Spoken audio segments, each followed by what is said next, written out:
Ciao a tutti, sono Thomas e oggi per la prima volta voglio parlarvi di me.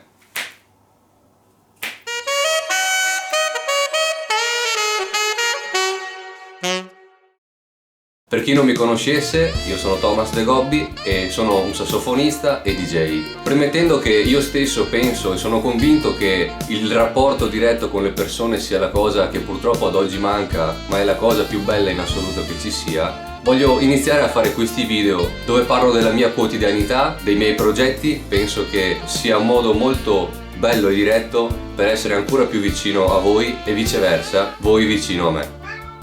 Dai, sinceramente mi trovo un po' in imbarazzo essere qui di fronte a una telecamera a parlare, anche se in realtà sono ormai vaccinato a palchi, obiettivi, foto, però è difficile parlare ad un pubblico non presente, ma in un video messaggio come questo è la mia prima esperienza, è il primo video dove mi presento a tutti quanti voi, perché devo dire molte cose, però devo essere anche molto breve e riuscire a trasmettervi quello che in tanti anni non ho potuto fare, per una questione forse di, come dire, privacy, oppure semplicemente sì, non raccontare i periodi purtroppo difficili, molto difficili che ho passato a causa della mia salute.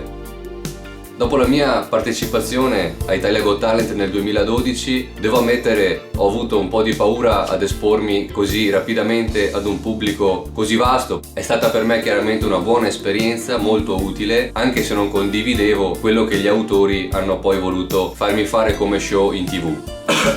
Mi ricordo un professore alle scuole medie mi disse di studiare la storia per capire il presente, ed ecco perché oggi voglio parlarvi del mio passato. Andrò molto veloce, sintetico, proprio per farvi capire il mio percorso ed il perché oggi faccio questo bellissimo mestiere. Ma c'è ancora chi crede che fare il musicista sia un mestiere? Circa 15 anni fa ho avuto un incidente in auto dove purtroppo ho avuto gravi lesioni alla spina dorsale. Ho dovuto forzatamente smettere di lavorare, cercando mille cure ma invane iniziai così un altro percorso, purtroppo quello degli interventi, perché erano necessari. Vado veloce perché non mi piace ricordare quei brutti momenti. Ci troviamo nel 2012, purtroppo le mie condizioni di salute sono crollate, infatti sono stato assente per diversi mesi senza giustificare tramite i social per motivi di paura di esporre le mie difficoltà a tutti voi. Iniziarono così ancora altri interventi. Vi dico solo che al sesto intervento mi svegliai e la gamba sinistra non funzionava più. Ho passato mesi in cerca di un dottore che fosse in grado di operarmi ancora la schiena, ma non mi davo per vinto perché il mio ottimismo superava anche questo. Pensavo sempre, se mi trovassi in sedia a rotelle,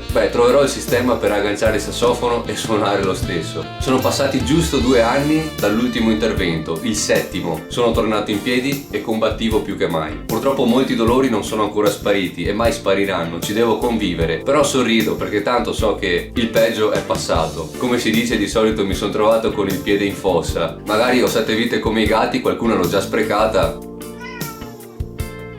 Ho passato davvero terribili periodi e non ho mai voluto espormi proprio per il fatto che non volevo la compassione della gente. E invece quando pubblicai un post tra un intervento e l'altro ho capito che mi potevate dare molta carica, molta energia, e voglio ringraziarvi ancora una volta per avermi scritto così tanti messaggi in quel maledetto periodo e trovare la forza e l'energia per affrontare ancora un ulteriore intervento, l'ultimo di 2 anni fa, che mi ha in qualche modo ridato indietro la mia vita. In tutti questi anni ho sempre avuto molte ambizioni e molti progetti, specialmente con la musica, grazie chiaramente anche al supporto di chi mi stava vicino fisicamente come mia madre e la mia famiglia. Grazie mamma! Quando dopo l'incidente mi trovai appunto in questo periodo dove non potevo lavorare, non sapevo più cosa fare della mia vita, avevo davvero bisogno di sfogare queste mie emozioni. Ecco perché ho ripreso a studiare musica, ma non più con la chitarra come facevo prima, ma con qualcosa che come la voce potesse dare molte più sensazioni. Ecco perché ho scelto il sassofono.